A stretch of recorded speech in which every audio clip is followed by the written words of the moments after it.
Hola, bienvenidos una vez más a Relatos en la Ventana.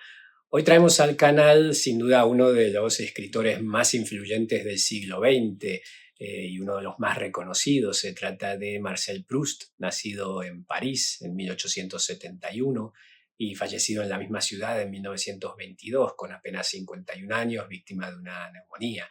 Había sufrido problemas de salud, sobre todo respiratorios, a lo largo de toda su vida. Proust, que había sido criado en una familia de clase alta, parisina, con una también alta dosis de cultura, escribió una de las obras cumbre del arte y de la literatura, por supuesto, universal del siglo XX, que es En busca del tiempo perdido, esa magna obra de 7 tomos, una gran, extensísima novela en la que retrata justamente la decadencia de esa sociedad que le tocó vivir, que es la alta burguesía del París de finales del siglo XIX. Y más allá de esa gran novela, que es la obra de su vida y a la que le dedicó casi la última década de su vida y que se fue publicando por tomos desde 1913 hasta después de su fallecimiento. La última publicación, el último tomo, se publica en 1927, cuando ella había fallecido. Proust se dedicó a escribir un sinfín de artículos, de opinión, de crítica, también ha traducido obras de otros autores al francés. Y a pesar de ser súper estudiada la obra, es sorprendente que en años recientes se descubrieran una serie de relatos inéditos que se han publicado con el título del Remitente Misterioso y otros relatos. La publicación en español por la editorial Lumen es de este mismo año, de 2025, se había publicado hace unos años en francés. Y esta publicación me recordó a la que fuera su primer libro que él mismo publicara, se autopublicó en 1896, que es Los placeres y los días, que es una colección de relatos que él había escrito entre los 20 y los 23 años, que se podrían tomar, algunos críticos y estudiosos de la obra de Proust lo dicen, como una especie de prueba de sala de ensayos para la que sería su obra magna, En busca del tiempo perdido. Entonces, de Los placeres y los días, quería leerles hoy Violante o la mundanidad. 1. Infancia meditativa de Violante. La vizcondesa de Estiria era generosa y tierna y llena de una gracia seductora. El vizconde, su marido, era muy inteligente y de una regularidad admirable los rasgos de su cara. Pero el último de los granaderos era más sensible y menos vulgar que él. Educaron lejos del mundo, en la rústica finca de Estiria, a su hija Violante, que bella y vivaz como su padre, tan caritativa y misteriosamente seductora como su madre, parecía reunir las cualidades de sus padres en una proporción perfectamente armoniosa. Mas las volubles aspiraciones de su corazón y de su pensamiento no encontraban en ella una voluntad que sin limitarlas las dirigiera, que le impidiera llegar a ser juguete encantador y frágil de las mismas. Esta falta de voluntad inspiraba a la madre de Violante unas inquietudes que con el tiempo habrían podido ser fecundas si la vizcondesa no hubiera perecido con su marido en un accidente de casa, dejando a Violante huérfana a la edad de 15 años. Viviendo casi sola, bajo la guarda vigilante pero torpe del viejo Agustín, su preceptor y administrador del castillo de Estiria, Violante, a falta de amigos, hizo de sus sueños unos compañeros encantadores a los que prometía permanecer fiel toda su vida.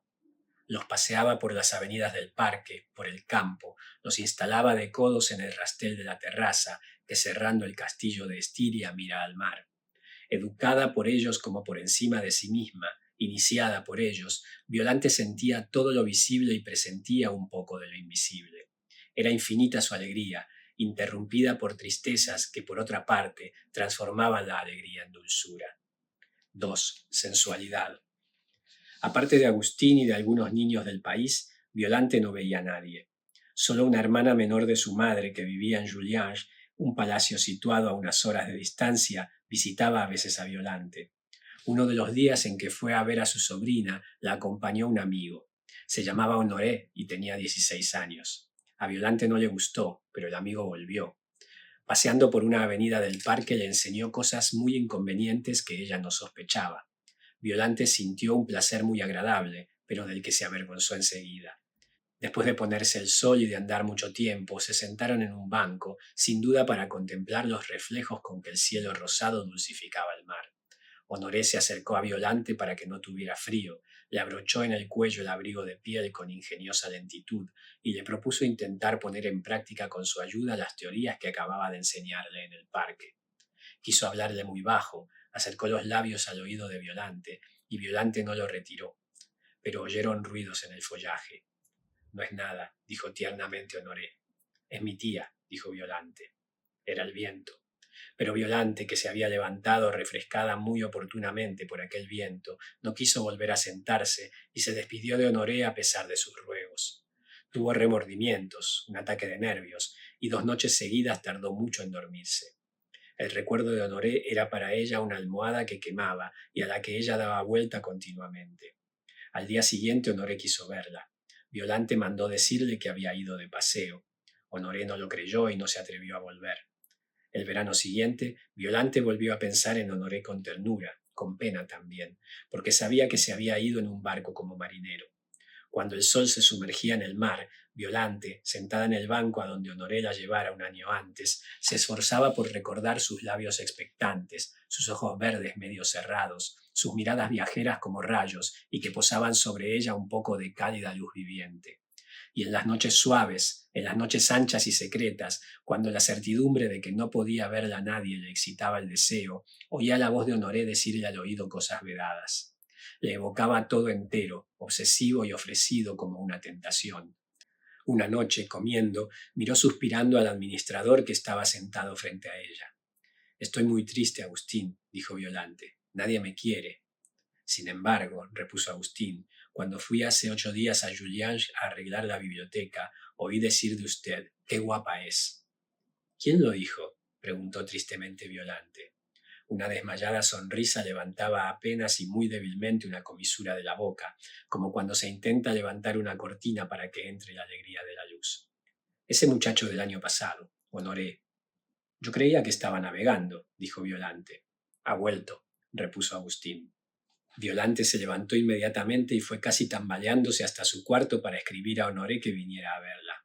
Al coger la pluma tuvo una sensación de felicidad, de poder todavía desconocido, la impresión de que disponía un poco su vida a su capricho y para su placer, de que en los mecanismos de sus dos destinos que parecían aprisionarlos mecánicamente lejos el uno del otro, ella podía, a pesar de todo, hacer algo, que Honoré aparecería por la noche en la terraza de otro modo que en el amargo éxtasis de su deseo insatisfecho, que sus tiernas palabras no escuchadas, su perpetua novela interior, y las cosas tenían verdaderamente caminos convergentes por los que ella iba a lanzarse a lo imposible y hacerlo viable creándolo.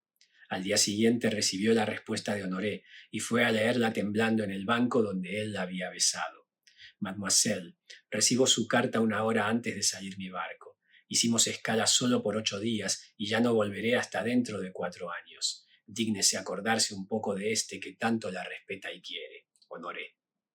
Entonces Violante, contemplando aquella terraza a la que nunca más volvería él, donde nadie podría satisfacer su deseo, también aquel mar que se lo quitaba y le daba a cambio, en la imaginación de la muchacha, un poco de su gran encanto misterioso y triste, encanto de las cosas que no son nuestras, que reflejan demasiados cielos y bañan demasiadas riberas, rompió a llorar.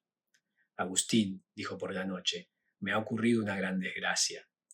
De las primeras decepciones de su sensualidad nació para ella la primera sed de confidencias, tan naturalmente como suele nacer de las primeras satisfacciones del amor. El amor no lo conocía aún. Al poco tiempo lo padeció, que es la única manera como se aprende a conocerlo. 3. Cuitas de amor. Violante se enamoró, es decir, un joven inglés que se llamaba Lawrence fue durante varios meses objeto de sus pensamientos más insignificantes, móvil de sus actos más importantes. Había ido una vez de casa con él y no comprendía por qué el deseo de verle le embargaba el pensamiento, la impulsaba a los caminos a su encuentro, le quitaba el sueño, el reposo y la alegría. Violante estaba enamorada y no fue correspondida. A Lawrence le gustaba frecuentar la sociedad y a ella le gustó por seguirle. Pero Lawrence no tenía ojos para esta campesina de 20 años. Violante enfermó de pena y de celos. Fue a olvidar a Lawrence al balneario de... Pero seguía herida en su amor propio por haber sido preterida a muchas mujeres que valían menos que ella, y para triunfar sobre ellas decidió conquistar todas las ventajas de aquellas mujeres. Te dejo, querido Agustín, dijo, para estar cerca de la corte de Austria. Dios nos valga, exclamó Agustín. Cuando esté usted en medio de tanta gente mala, los pobres del país no tendrán ya el consuelo de sus caridades. Ya no jugará usted con nuestros niños en los bosques. ¿Quién sostendrá el órgano de la iglesia? Ya no la veremos pintar en el campo, ya no nos compondrá canciones. No te preocupes, Agustín, dijo Violante. Solo te pido que me conserves bien el castillo y me sigan siendo fieles mis campesinos de Estiria. El gran mundo no es para mí más que un medio, de armas vulgares, pero invencibles, y si algún día quiero ser amada, tengo que poseerlas. Me mueve también una curiosidad y como una necesidad de llevar una vida un poco más material y menos reflexiva que esta. Lo que quiero es a la vez un reposo y una escuela. En cuanto logre la posición que busco y termine mis vacaciones, dejaré el gran mundo por el campo, por mi buena gente sencilla y por lo que prefiero sobre todo, mis canciones. En un momento preciso y próximo me pararé en esa pendiente y volveré a nuestra Estiria, a vivir cerca de ti, querido Agustín. ¿Podrá hacerlo? Lo que se quiere se puede, afirmó Violante. Pero quizá no quiera usted lo mismo que ahora, repuso Agustín. ¿Por qué? Preguntó Violante. Porque usted habrá cambiado. 4. La mundanidad. Las personas del gran mundo son tan mediocres que Violante solo necesitó dignarse alternar con ellas para eclipsar a casi todas. Los señores más inaccesibles, los artistas más huraños, se acercaron a ella y la cortejaron. Solo ella tenía ingenio, buen gusto, un tipo que sugería la idea de toda perfección. Lanzó comedias, perfumes y vestidos. Las modistas, los escritores, los peluqueros mendigaron su protección. La sombrerera más famosa de Austria le pidió autorización para titularse sombrerera suya. El príncipe más ilustre de Europa le pidió permiso para titularse amante suyo. Violante juzgó que debía negar a ambos esta prueba de estimación que habría consagrado definitivamente su elegancia. Entre los jóvenes que solicitaron ser recibidos en casa de Violante se distinguió Lorenz por su insistencia. Con esto, después de haberle causado tanta pena, le inspiró cierto desprecio. Su bajeza le alejó de ella más de lo que lo hicieran todos sus desdenes. No tengo derecho a indignarme, se decía Violante. No le amé por su grandeza de alma, y me daba muy bien cuenta, sin atreverme a confesármelo, de que era vil. Esto no me impedía amarle, sino solamente amar al mismo tiempo la grandeza de alma. Pensaba que se podía ser vil y a la vez seductor, pero en cuanto se deja de amar se vuelve a preferir a las personas de valor. Extraña aquella pasión por ese miserable, pues era una pasión solo cerebral y no tenía la excusa del extravío de los sentidos. El amor platónico es poca cosa. Ya veremos que pasado poco tiempo, Violante vio que el amor sensual era menos aún. Agustín fue a verla y quiso llevársela de nuevo a Estiria. Ha conquistado usted una verdadera realeza, le dijo. No le basta. Ojalá volviera a ser la Violante de antes. Precisamente acabo de reconquistarla, Agustín, repuso Violante. Déjame al menos ejercerla unos meses. Un acontecimiento que Agustín no había previsto apartó por un tiempo a Violante de volver a su retiro. Después de haber rechazado a 20 altezas serenísimas, a otros tantos príncipes soberanos y a un hombre de talento que pedían su mano, se casó con el duque de Bohemia, que tenía grandes atractivos y 5 millones de ducados. La noticia del regreso de Honoré estuvo a punto de romper la boda la víspera de celebrarse, pero una enfermedad que padecía le desfiguraba y hacía odiosas a Violante sus familiaridades. Lloró por la vanidad de sus deseos, que en otro tiempo volaran tan ardientes hacia la carne entonces en flor y que ahora estaba ya marchita para siempre. La duquesa de Bohemia siguió seduciendo como lo hiciera antes Violante de Estiria, y la inmensa fortuna del duque no sirvió más que para dar un marco digno de ella al objeto de arte que ella era. De objeto de arte pasó a ser objeto de lujo por esa natural inclinación de las cosas de este mundo a descender a lo peor cuando un noble esfuerzo no mantiene su centro de gravedad como por encima de ellas mismas. Agustín se asombraba de todo lo que le llegaba de ella. ¿Por qué la duquesa, le escribía, habla constantemente de cosas que Violante despreciaba tanto? Porque con preocupaciones que por su misma superioridad son antipáticas e incomprensibles para las personas que viven en el gran mundo, yo gustaría menos, contestó Violante, pero me aburro, querido Agustín. Agustín fue a verla y le explicó por qué se aburría. Su afición a la música, su inclinación a la reflexión, a la caridad, a la soledad, al campo, ya no se ejercitan.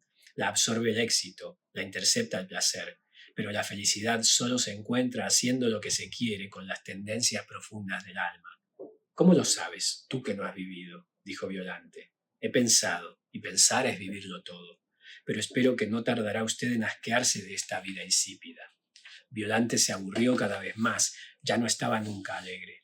Y la inmoralidad del gran mundo, que hasta entonces la había dejado indiferente, se apoderó de ella y la afectó profundamente, como la dureza de las estaciones abate los cuerpos que la enfermedad incapacita para luchar. Un día que paseaba sola por una avenida desierta, de un coche que antes no había visto, se apeó una mujer y se dirigió a ella. La abordó preguntándole si era Violante de Bohemia y le contó que había sido amiga de su madre y había sentido el deseo de volver a ver a la pequeña Violante que había tenido sobre sus rodillas. La besó con emoción, la cogió de la cintura y le dio tantos besos que Violante, sin decirle adiós, escapó a todo correr. La noche siguiente, Violante fue a una fiesta dada en honor de la princesa de Misen, a la que no conocía. Reconoció en la princesa a la abominable señora de la víspera, y una anciana señora, a la que Violante había estimado mucho hasta entonces, le dijo: ¿Quiere que le presente a la princesa de Misen? No, repuso Violante. No sea tímida, estoy segura de que usted le gustará. Le gustan mucho las mujeres bonitas. Desde aquel día, Violante tuvo dos enemigas mortales, la princesa de Misen y la anciana señora, que la motejaron en todas partes de monstruo de orgullo y de perversidad. Violante lo supo, lloró por ella misma y por la maldad de las mujeres. En cuanto a la de los hombres, hacía ya tiempo que estaba al cabo de la calle. No tardó en decir todas las noches a su marido: pasado mañana nos iremos a mi Estiria y ya no la dejaremos nunca. Después surgía una fiesta que quizá le gustara más que las otras, un vestido más bonito que exhibir. Las profundas necesidades de imaginar, de crear, de vivir sola y en el pensamiento, y también de servir, sin dejar de hacerlas sufrir por no verlas satisfechas, sin dejar de impedirle encontrar en el mundo ni siquiera la sombra de una alegría, se habían embotado mucho, no eran ya lo bastante imperiosas para hacerle cambiar de vida, para obligarla a renunciar al mundo y a realizar su verdadero destino. Seguía ofreciendo el espectáculo suntuoso y desolado de una existencia hecha para lo infinito, y poco a poco reducida casi a la nada, sin otra cosa que las sombras melancólicas del noble destino que hubiera podido cumplir y del que se alejaba cada día más. Un gran impulso de plena caridad que le habría lavado el corazón como una marea, que habría nivelado todas las desigualdades humanas que obstruyen un corazón mundano. Se estrellaba contra las mil barreras del egoísmo, de la coquetería y de la ambición. Ya la bondad le interesaba solamente como una elegancia. Seguramente haría todavía caridades de dinero, caridades hasta de su trabajo y de su tiempo, pero toda una parte de sí misma estaba reservada, ya no le pertenecía. Aún leía o soñaba por la mañana en la cama, pero con un espíritu falseado que ahora se detenía en el exterior de las cosas y se contemplaba a sí mismo, no para ahondarse, sino para admirarse voluptuosa y coquetamente como ante un espejo. Y si entonces le anunciaran una visita, no tendría la voluntad de despedirla para seguir soñando o leyendo. Había llegado a no gozar de la naturaleza sino con sentidos pervertidos, y el encanto de las estaciones ya no existía para ella más que para perfumar las elegancias y darles su tonalidad. Los encantos del invierno se le quedaron reducidos al placer de ser friolenta, y la diversión de la casa cerró su corazón a las tristezas del otoño. A veces quería hacer un intento de recobrar, caminando sola en un bosque, la fuente natural de los verdaderos goces, pero bajo el follaje tenebroso paseaba vestidos esplendorosos, y el placer de ser elegante corrompía para ella el goce de estar sola y de soñar. ¿Nos vamos mañana?, preguntaba el duque. Pasado mañana, contestaba Violante, y el duque dejó de preguntarle. A Agustín, que se lamentaba, Violante le escribió: volveré cuando sea un poco más vieja. Ah, contestaba Agustín, les está dando deliberadamente su juventud. No volverá nunca a Estiria. Nunca volvió. Joven, había permanecido en el gran mundo para ejercer la realeza de elegancia que casi niña había conquistado. Vieja, siguió en él para defenderla. En vano, la perdió. Y cuando murió, todavía estaba intentando reconquistarla. Agustín había confiado en el cansancio, pero no había contado con una fuerza que, si se ha nutrido de la vanidad, vence al cansancio, al desdén, hasta el fastidio. Es la costumbre. Este es el relato Violante o la mundanidad de Marcel Proust. Espero que os haya gustado.